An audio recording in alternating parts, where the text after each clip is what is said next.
Hi, this is Julie Amsbury. I am the Director of Yankton Area Arts, and I'm excited today because I'm speaking with some friends and new friends of Yankton High School's class of 2020, and their teacher, Amy Miner, who is teaching AP Drama and finding new ways to connect with her students. So hello, Miss Miner.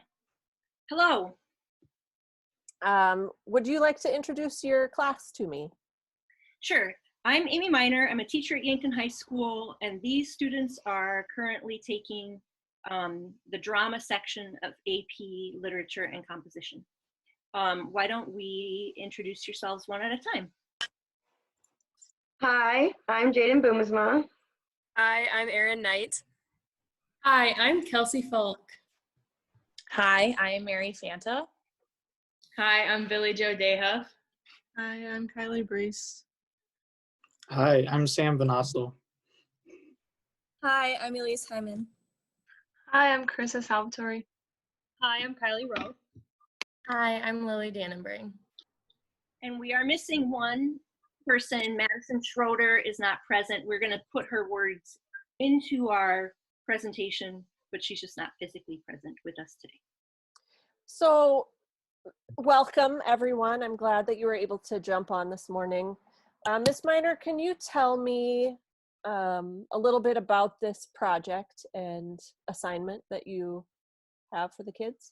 Yes, we have been, we look a lot at structure in the drama section of AP. They've studied all different kinds of literature, short story, poetry, novels. And when we get to drama, we look at how a story is told on the stage. We just studied a play called The Laramie Project, which is a type of theater called verbatim theater. So word for word, in that particular case, the actors interview people as well as include some journaling in their presentation. And we're also looking at something called moment theater, where the actors try to capture a moment in the mind, in the chronology of whatever it is that's unfolding. The Laramie Project explores the tragedy of what happened to Matthew Shepard in Wyoming 20 years ago. Normally, I have them go back and rewrite a classical play. We've got something that's a classical structure, but we're in the middle of this, and it seemed like it would be a wasted opportunity if we didn't voice what we're thinking and feeling right now. Yeah, this is definitely a moment, especially for the class of 2020. And there's nothing, I think out of this time, a lot of wonderful art is going to be created. And part of that is tracking our living history. So thank you for doing that. So you've created a play. Tell me about, they've written monologues. Can you talk a little bit about that? Yeah, so with verbatim theater, like I said, you can do journaling or monologues. In this case, each student has written a journal entry trying to capture a moment in their thoughts. We haven't manipulated the words at all. These aren't edited. The only thing that we have collectively done is decided the order that the monologues appear. And I think you'll find that there are monologues that work hand in hand together. They have a lot of sorrow. They have a lot of frustration, but they also are very pragmatic. They're trying to look at this as they're trying to see the bigger picture, okay? Which is a lot to ask for high school seniors who are missing out on all those things that we take for granted from our senior years in high school. Yeah, all those milestones. Yeah. So what is the title of your production? It is called Inside Voices, Quarantine 2020, a play. Wonderful. Well, I think we should call action and see this production. Please enjoy Inside Voices. Jaden. This morning, I slept in because I realized I could. I have no homework to do and no projects to complete. I sat in my dark room and reminisced on all my years throughout high school. I finally realized how much I actually loved it. I missed being able to see my friends and my classmates who could make me smile and make my day brighter. I missed seeing my teachers that I had seen for the past 4 years. I never thought of myself to be much of a person who loved school, but today I realized I was one of those people. I loved being able to go to a class and hand up my homework to the first person in the row rather than handing it in over email. Seeing my classmates present projects and add their personalities to them was my favorite part. I think about my junior prom and how fun it was. I woke up this morning missing the little things I took for granted. I wonder how my fellow classmates are feeling. Erin. I never imagined my senior year ending this way. Everything I had been looking forward to since I started school has been stripped from my grasp, and I wasn't even given the chance to put up a fair fight. As each day passes, yet another email with yet another cancellation popped up, crushing all my hope and excitement I had left. I never imagined not being able to experience my senior prom, not being able to finish my senior year with the classmates who grew up right beside me. Parents, teachers, and other students try to make the situation better by saying the three words I dread. It'll be okay. Will it really be okay? Will I still get to experience a normal senior year like everybody else? Sorry to break it to you, but the answer is no. Others can try as hard to nullify the severity of this loss, but it won't change the fact that every senior across America right now is missing out on opportunities they will never get back. Pain doesn't hurt until it happens to you. Jokes can be made about this current situation, but eventually the jokes are no longer funny. The feeling of, this isn't fair, why must this happen to me, overtakes every other thought. Senior year is supposed to be the best year of high school, the year where all the final memories come to an end. Fine, but I continuously think, this can't be the end. I never even got to say goodbye. Talk to anybody, and they can recall the moments of their senior year as if it were yesterday. I can't speak for every senior, but this is a year I do not want to be reminded of. Kelsey. Zzz, zzz. I hear my phone buzz and I see who it is. I rush down the stairs and think about what I'm going to say. I'm so sad that I won't have that special moment of passing the candle to the next NHS officers. I miss tutoring those little kids, feel like I'm not doing anything for anyone. I'm simply sad and mourning those special moments I was supposed to have for my senior year and the feeling of helping others. I get to my room and answer my phone. Hi, Kelsey, how are you? I know. It really sucks for you to not get the normal senior experiences.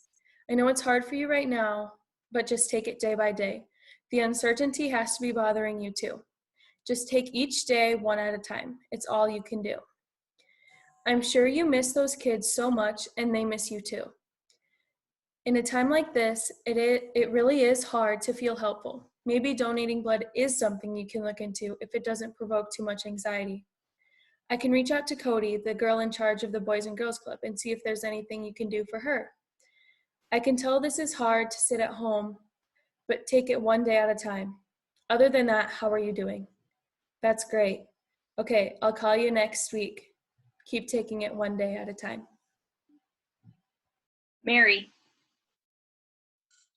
It's 5:50 a.m. I have an 8-hour shift ahead of me at the nursing home. I'm standing in line to get my personal protective equipment. There are people around me, but nobody is talking, as we all acknowledge the same thought. What are we getting ourselves into? I get to the front table and they ask to take my temperature. Ask if I am experiencing shortness of breath. No. Cough. No. Sore throat. No.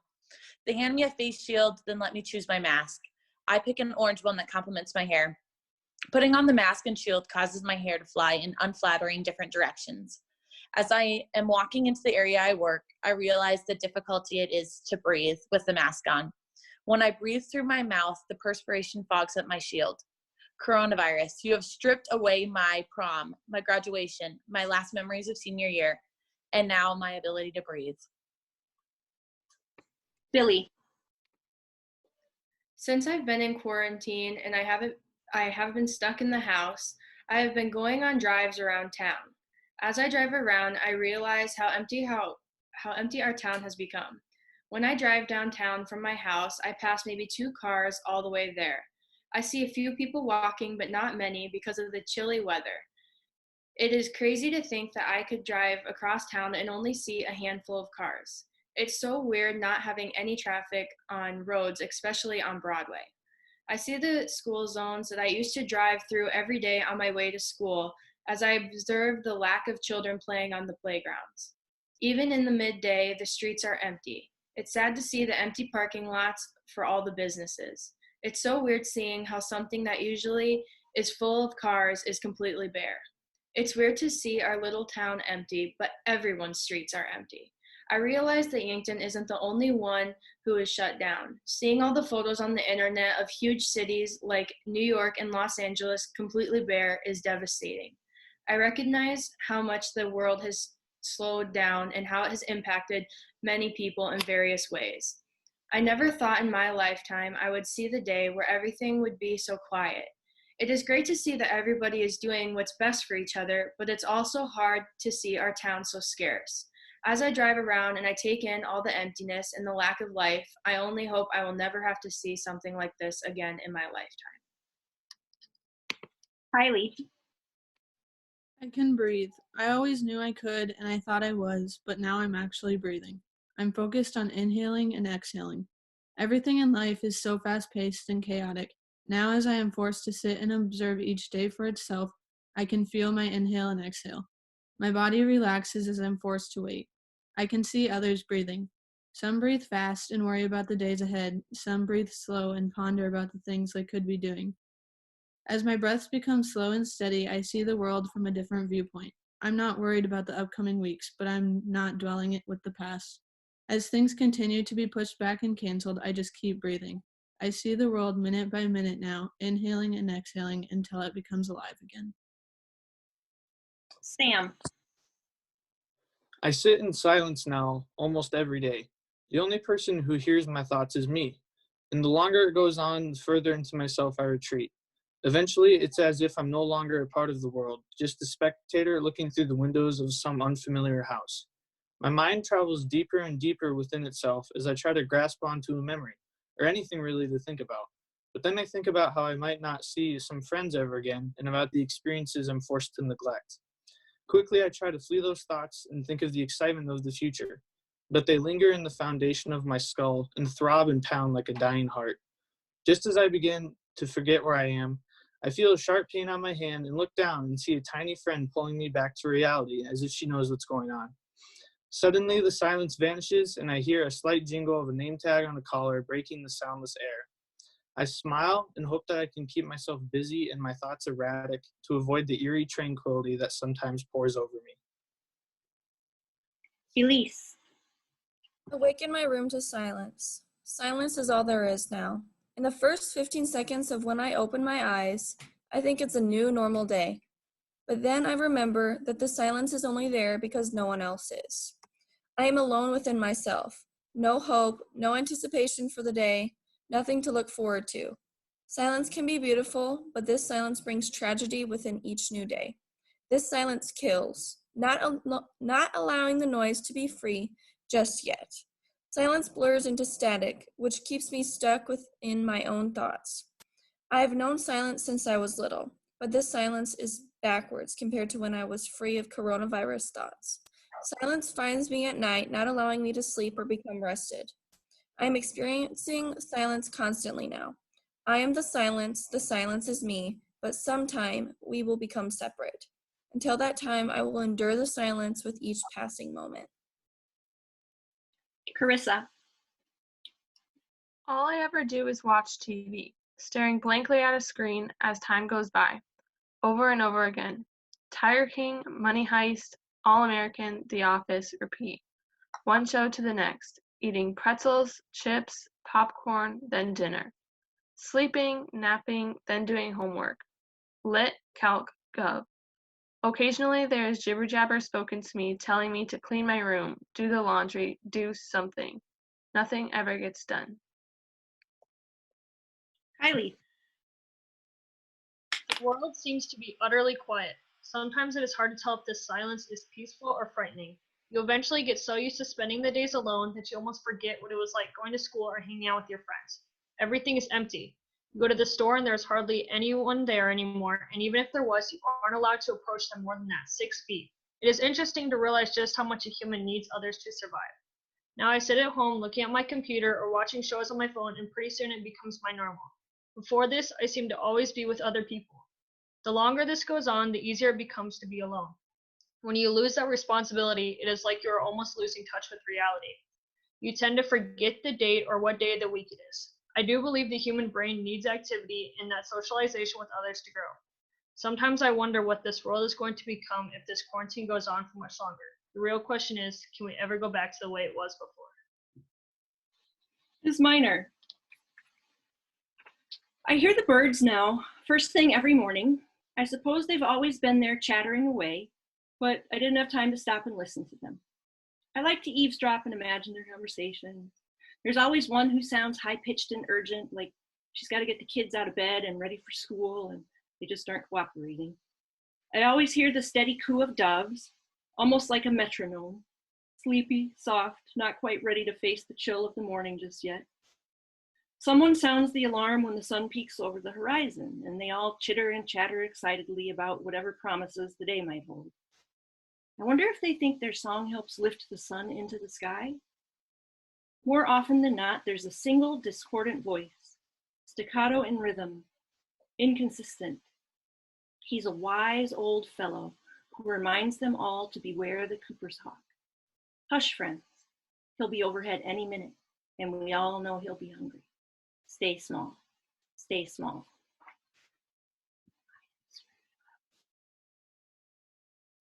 Lily. I'm sitting at the dining room table with my family for supper like every other night. As I'm sitting there, I again realized I'm beginning to get very annoyed of family time in my house. I think about everything taken away with the virus, but try to look at the best in things. I'm sitting there laughing with my family about funny videos online or repeating funny stories from the past. I begin to realize in this moment that we all have our grief of missing out on many things, but we are all there with each other bonding together. Even in the hard times where everyone seems to only talk about the virus on repeat, we can still manage to talk about the good in life. I'm thinking after all this is over, a moment like this will be something I will begin to miss. The time we spend together each night eating supper makes me realize this is a moment I may take for granted once this is all over and wish one day I could have back. Madison. As I sit around the bonfire, 6 feet apart, of course, with my closest friends and family, I try to take notice of every smile, laugh, comment, and feeling. I watch my dad as he strategically kindles the fire and laughs at his own jokes. I learn that my sister will not eat a burnt marshmallow, and that my dad will in fact eat anything. I realize that these are the moments that mean the most, and that they cannot be taken for granted, because if there's one thing this pandemic has taught me, it's that not every day, life, or moment is guaranteed, and nothing should be taken for granted. I just wanted to say thank you all so much. You hit every emotion I think that I've felt in the last month. Anger and sadness and fear and little moments of funny things. Yeah, you guys, really powerful words and a really powerful performance. So thank you so much for participating and letting Yankton Area Arts help tell your story.